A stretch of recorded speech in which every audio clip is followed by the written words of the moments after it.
श्रद्धा के कैसे मुश्किल हो सकता है। तो यहाँ पर कर्दम मुनि का प्रसंग आया था। कर्दम मुनि अपनी पत्नी देवहूति को, माता देवहूति को कह रहे हैं कि हे देवी, जिस जिस श्रद्धा से, जिस समर्पण से, जिस प्रेम से, भाव से आपने भगवान की सेवा की है वो वास्तव में बहुत अद्भुत है। तो क्योंकि वही व्यक्ति जो है श्रद्धा से सेवा कर सकता है भगवान की, जिस व्यक्ति का समर्पण होता है। एक हमारे भक्ति के जीवन में एक बहुत, हम लोग जब इसको मतलब विशेषकर जो भक्त पूरी तरह से समर्पित होकर के भक्ति का जीवन जीते हैं, विशेषकर आश्रम में भक्ति सब लोग करते हैं, लेकिन उनका जो एक जीवन का जो शैली होता है, जो स्तर होता है, वो थोड़ा एक अलग तरीके का होता है। मैं आपसे एक विशेष बात बताता हूँ, जो है कि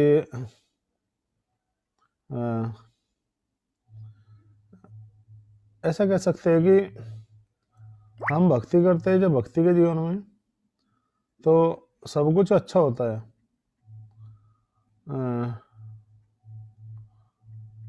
लेकिन यहाँ पर जो भक्ति का जीवन आश्रम में होता है वो एक तरह से जो है कह सकते हैं कि मतलब एक लिमिट में होता है, हर तरह का कंट्रोल होता, नियंत्रण होता।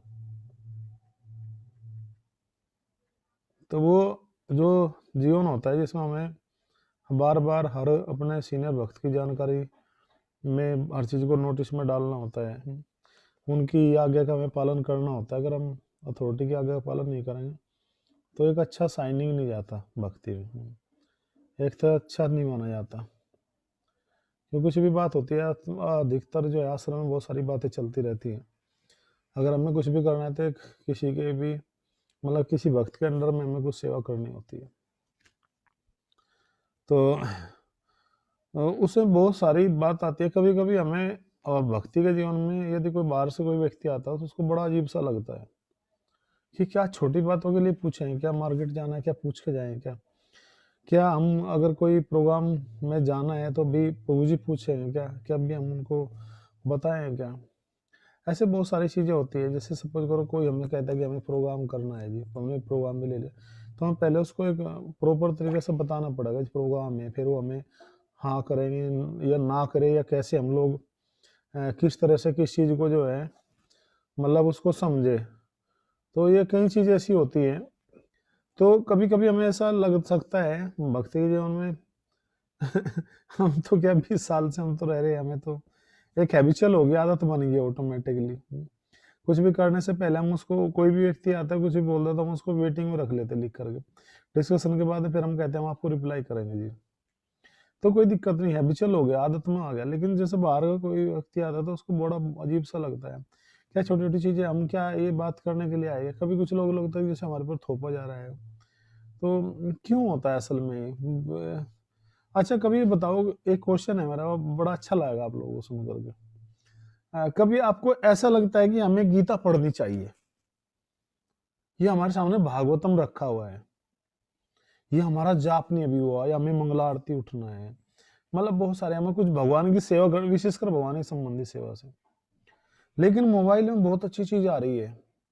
आप कोई मूवी या कुछ मूवी, तो खैर मैं नाम नहीं लूंगा क्योंकि भक्त लोग मूवी तो नहीं देखते, शायद आप भी नहीं देखते होंगे, तो देखनी भी नहीं चाहिए। अगर बात है देखनी नहीं चाहिए, वो एक अलग बात है, कोई नहीं देखता है कि नहीं देखता है।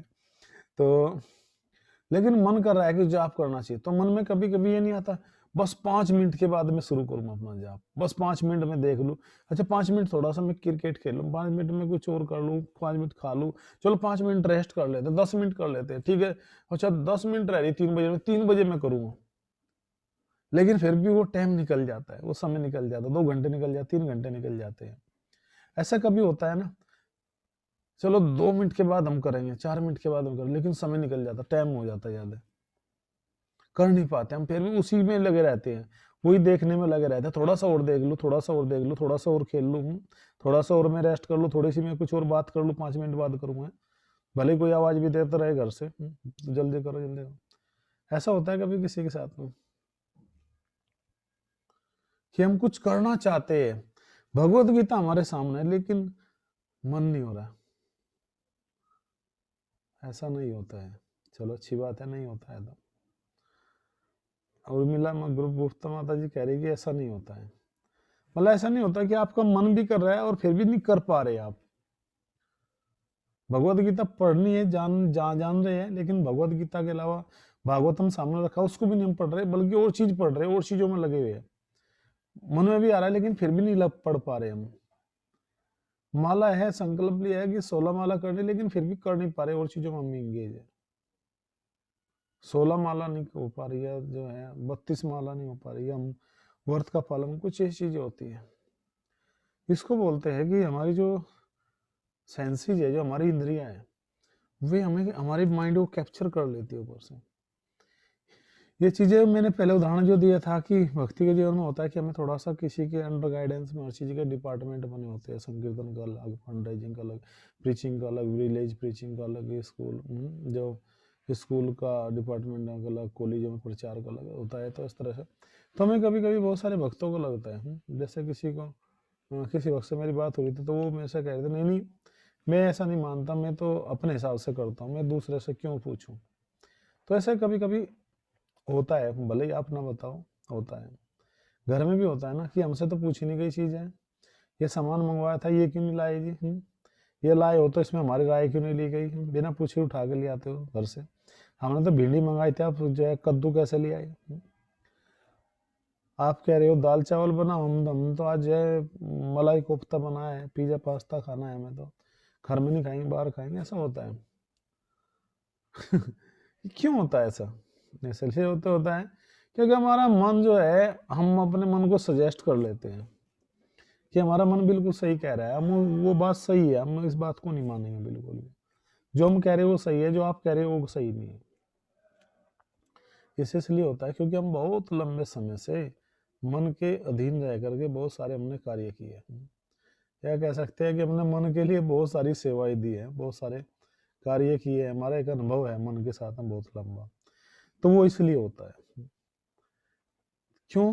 क्योंकि ये जो टकराव है हमारी चेतना का, जैसे कि देखो यहाँ टकराव क्यों नहीं हो रहा है, जो देवहूति माता है और जो भगवान कपिल देव के पिता जो करदम मुनि जी है, उनमें क्यों नहीं टकराव हो रहा आपस में?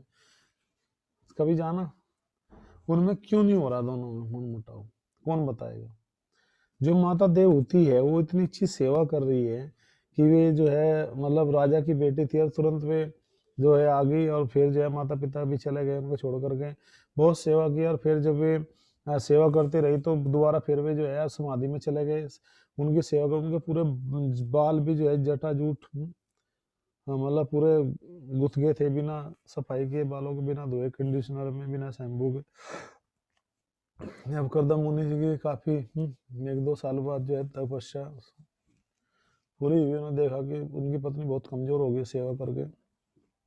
उन्होंने अपनी उनको जो कुरुक्षेत्र के पास एक बरोत स्थान है, मैंने बताया था ना, वहाँ बिंदु सरोवर है जहाँ पर भगवान के आए थे, और इस तरह से उस सरोवर में भी जो है, मतलब उन्होंने जो है स्नान करा, अनेकों दासियों ने, बहुत सुंदर। फिर उन्होंने उनको वस्त्र पहनाए गए हैं, और फिर जो है विमान में ले करके चले हैं, पूरा विहार किया, अलग अलग भ्रमण किया, अलग अलग स्थानों पर।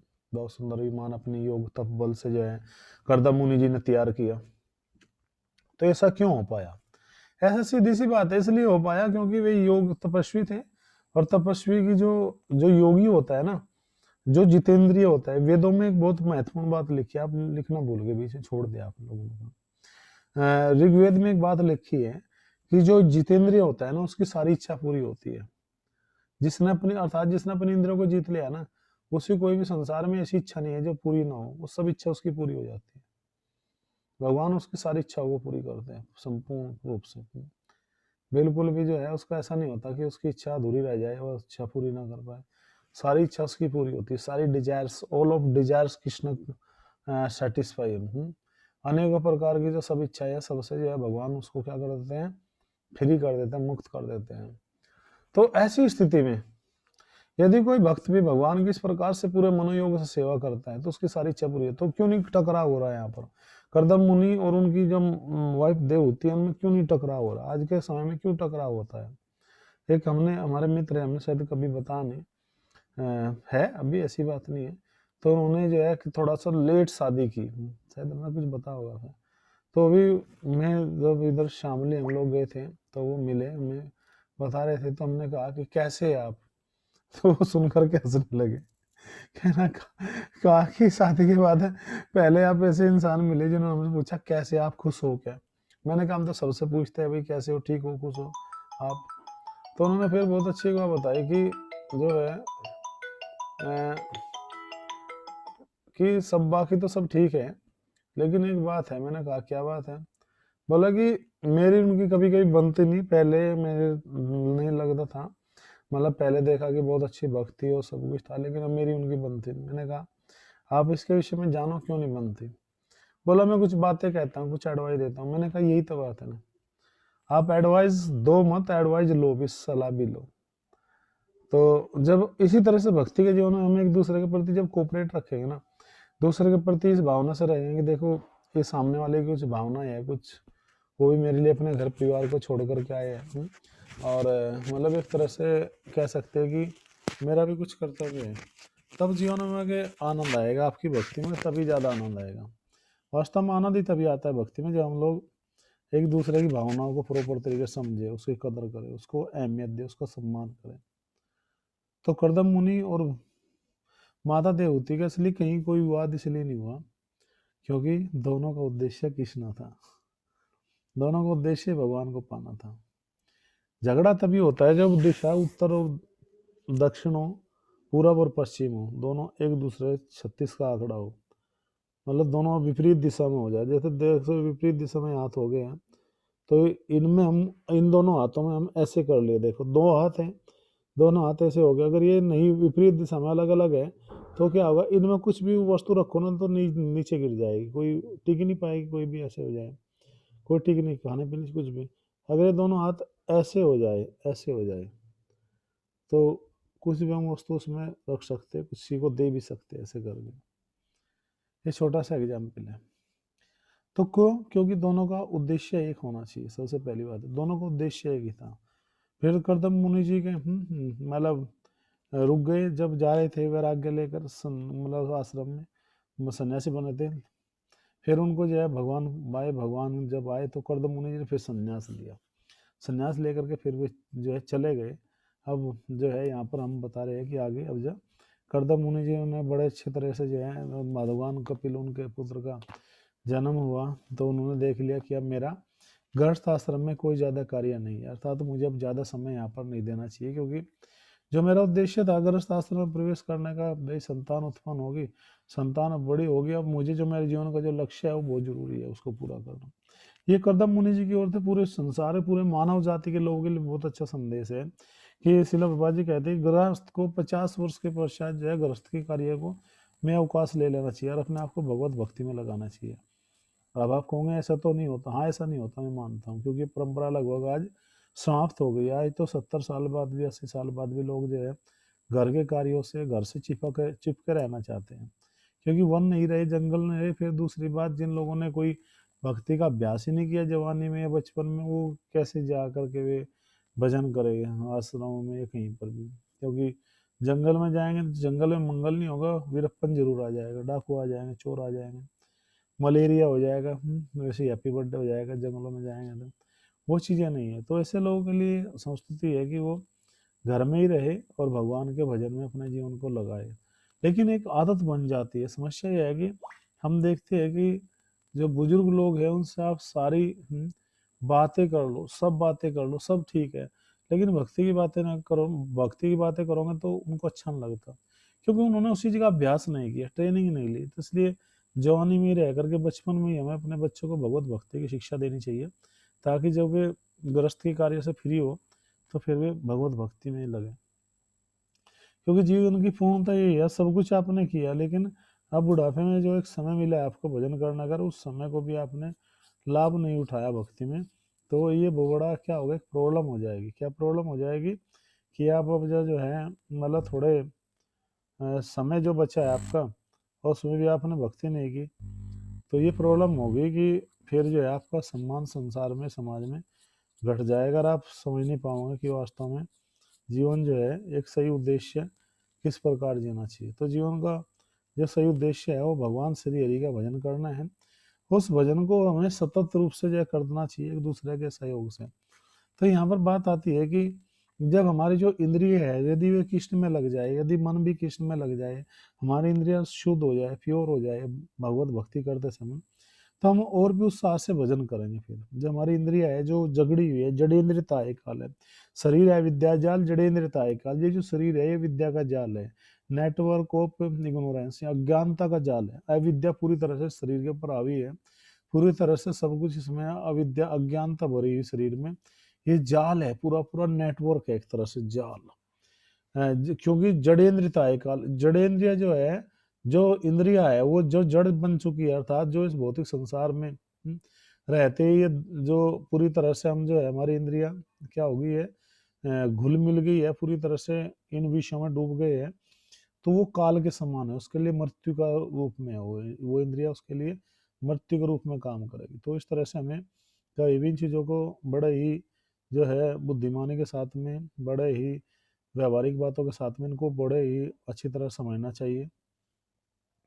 और सबसे अच्छी बात ये होती है कि जब हम इन चीज़ों को समझते हैं गहराई के साथ में और भगवत भक्ति में हम लोग लगते हैं, तो भगवत भक्ति में लगते हुए जो है समथिंग कुछ कार्य जो हम करते हैं, तो वो कार्य हमारे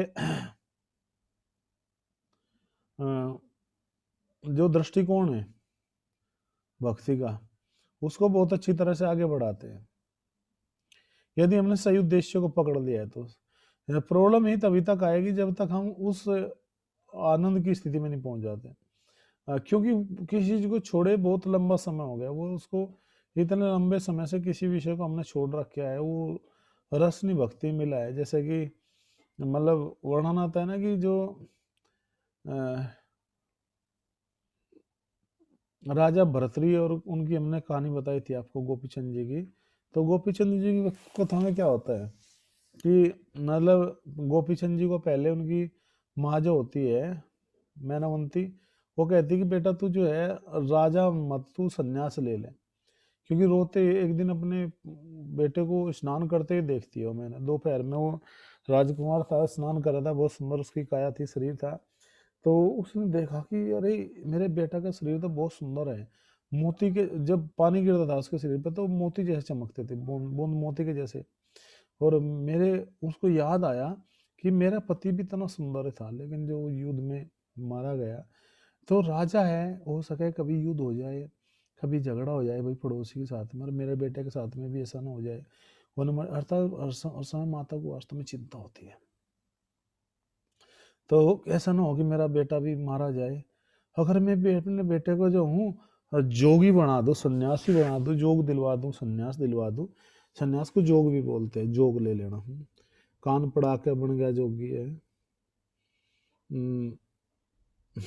रागनी वगैरह, मतलब ऐसे लोकगीत में गाते हैं, कान पड़ा के बन गया जोगी।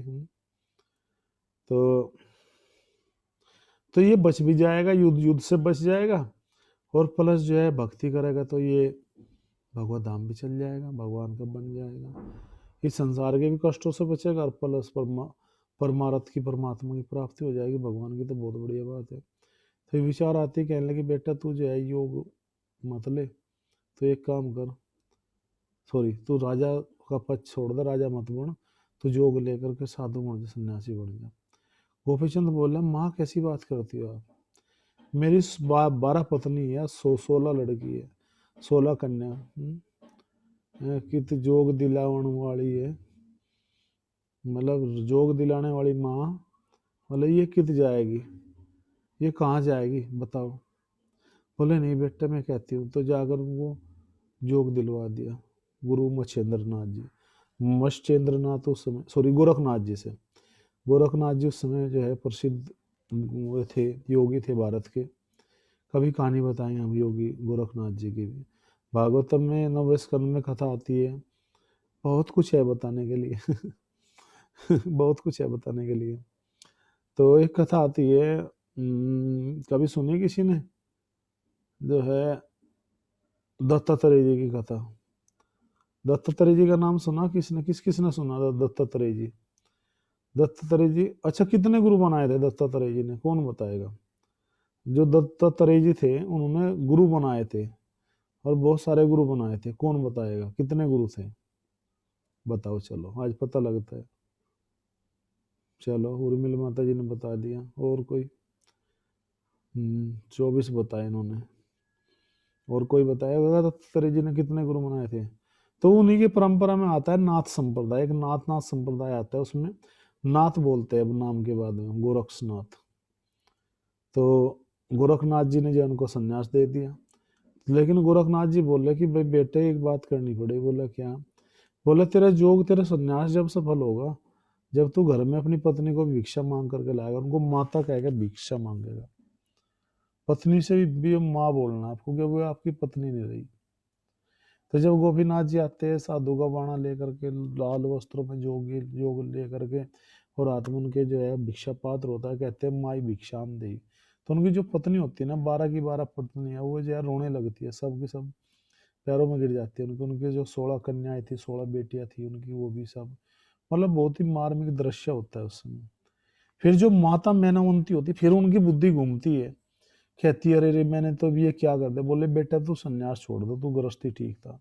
बोले ना माँ, अब नहीं, मैंने पहले समझाया था तुम्हें कि अब जोग मत दिलवा, लेकिन तुमने मेरी बात मानी नहीं, तुम मुझे प्रेशर किया, डाला, मुझे जोग दिलवा दिया। अब नहीं मैं मानूंगा तुम्हारी बात, एक बार बात नहीं, मैंने एक गलती होगी, अब दूसरी गलती ना करो। अब अगर दूसरी गलती होगी ना, तो संसार हंसेगा, जग हंसेगा मेरे ऊपर, और जग इतना हंसेगा कि संसार में, मतलब मैं, मेरा नाम जो है ना, मेरी प्रसिद्धि धूल में मिल जाएगी।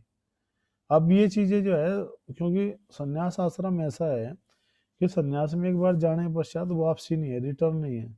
ब्रह्मचारी जो होता है वो गृहस्थ में जा सकता है, कोई दिक्कत नहीं है, क्योंकि ब्रह्मचारी है कोई, वो कल को शादी कर सकता है, कोई दिक्कत नहीं, क्योंकि उसका अगला आश्रम है। लेकिन संन्यास आश्रम में सारे वर्ण, सारे आश्रमों गुरु होता है, उसके बाद में फिर वापसी नहीं है जी। तो बड़ी हालत खराब हो गई भाई, क्या करे विजय। तो वो कहानी है, तो वहां पर बताया गया कि जो प्रसिद्धि होती है वास्तव में, वो त्याग से प्रसिद्धि मिलती है। और यदि त्याग ना करके हम फिर भौतिक संसार में वापस आए, तो त्याग, वो सारी प्रसिद्धि समाप्त हो जाती है। सारी प्रसिद्धि, जो हमारी ख्याति है, जो लोगों के बीच में जो सम्मान है, वो सब खत्म हो जाते हैं। और ये एक त्यागी के लिए, एक तपस्वी के लिए, जो सम्मान का जो खोना है, यदि इसका सम्मान घटता है, तो उसके लिए वो सबसे ज्यादा खतरनाक होता है, सबसे ज्यादा बहुत गलत होता है, और ऐसा होना नहीं चाहिए। जीते जी किसी व्यक्ति को अपनी जो प्रतिष्ठा है, उसको जो है दांव पे नहीं लगाना चाहिए, मतलब किसी भी छोटे से मूल्य के लिए। एक बार चले गए, चले गए। वाटर, पानी लाना है, इसमें ला लिया। तो वो ऐसा होना नहीं चाहिए। बोतल है,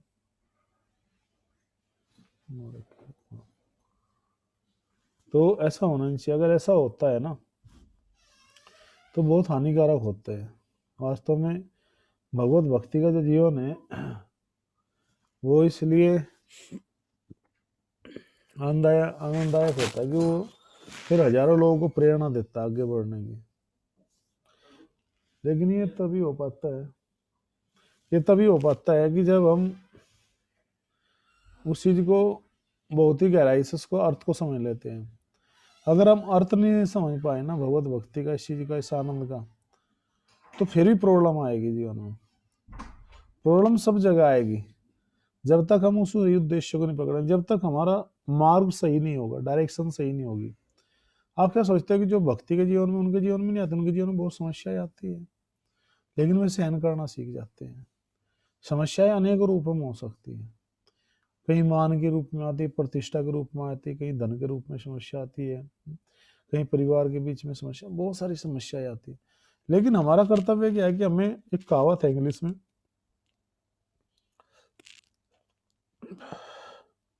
if you are a part of problem, so you are not problem, you are not part of solution.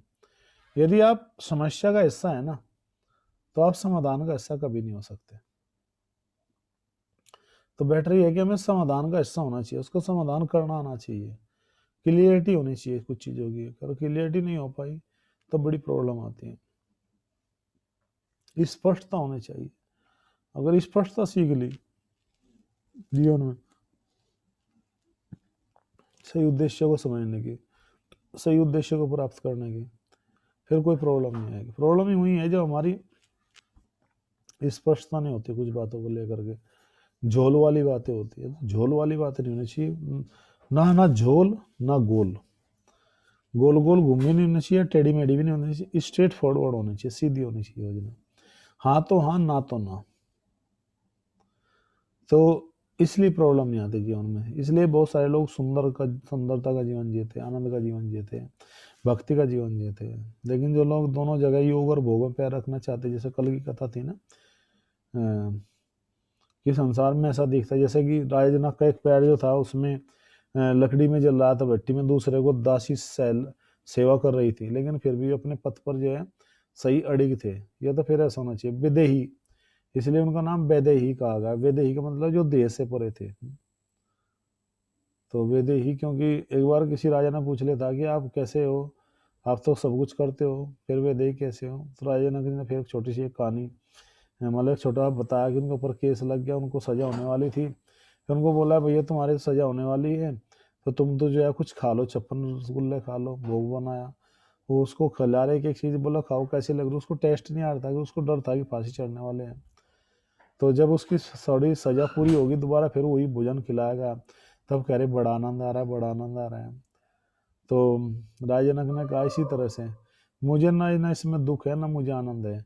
आपको दुख इसलिए होता क्योंकि आपको डर था, मैं इन चीजों से परे हूँ, इसलिए मेरा जो नाम है वो वैदेही है, अर्थात में देह से परे हूँ, वैदेही हूँ। तो राजा जनक की ये कहानी यहाँ पर साबित करती है कि जब कोई व्यक्ति वैदेही होता है, देह से परे होता है, तभी वो आनंद लेता है। तो शरीर से जो एलिवेशन है, धीरे धीरे चेतना का स्तर जो ऊपर उठेगा, तब जीवन में आनंद भक्ति आएगी। अर्थात जो है आनंद या भक्ति जब तक नहीं जीवन में आता, जब तक जो चीजें हम भगवत भक्ति में आगे नहीं बढ़ेंगे। हरे कृष्णा, जय श्री प्रभुपाद।